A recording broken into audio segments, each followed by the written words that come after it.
Opening Ceremony Pornas ke-17 Korpri 2025 digelar di Stadion Gelora Sriwijaya Jakabaring, Palembang.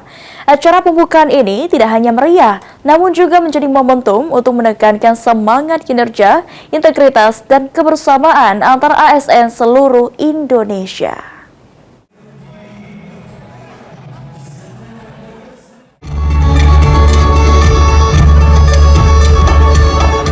Gelora Sriwijaya Jakabaring menjadi saksi pembukaan Pornas ke-17 Korpri Minggu malam.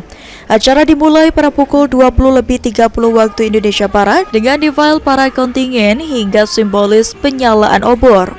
Ketua Umum Dewan Pengurus Korpri, Profesor Zudan Arif Fakhrullah mengatakan, sebanyak 102 kontingen dari kementerian, lembaga, dan pemerintah provinsi di seluruh Indonesia. Total peserta terdiri dari 9.305 atlet, 504 pelatih, dan 1.754 official, menjadikan Pornas kali ini sebagai yang terbesar sepanjang sejarah Korpri. Sampai dengan hari ini tercatat kurang lebih 11.000 atlet, ofisial, dan pelatih. Ini jumlah terbesar sepanjang 17 kali Pornas Korpri dan tercatat 102 kontingen. Ini juga memecahkan rekor di Jawa Tengah. Jadi 17 kali Pornas Korpri Sumatera Selatan yang termegah, terbesar. Sementara itu, Wakil Menteri Pan-RB, Komjen Pol Purnawirawan Purwadi Arianto mengegaskan, Pornas Korpri bukan sekadar arena olahraga, melainkan wadah strategis memperkuat nilai-nilai profesionalisme dan solidaritas ASN.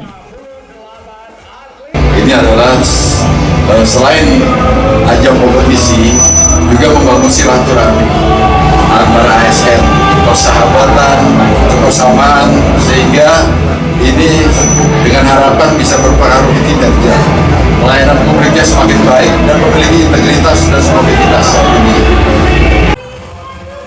Gubernur Sumatera Selatan Herman Deru menyambut tugas yang diembannya sebagai tuan rumah dengan penuh tanggung jawab.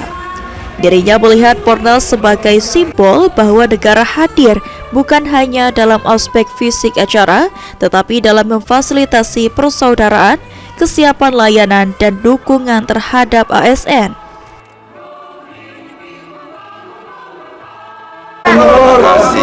Tadi sudah dibilang spektakuler, tapi yang paling penting ini harus menjadi semangat para ASN bahwa negara hadir untuk memberikan suplemen silaturahmi juga berolahraga. Dengan tema Korpri bersinergi dalam prestasi, Pornas ke-17 tidak hanya menjadi ajang adu ketangkasan, namun juga ajang meneguhkan solidaritas ASN sebagai pelayan publik. Hafidz Zainul, PAL TV.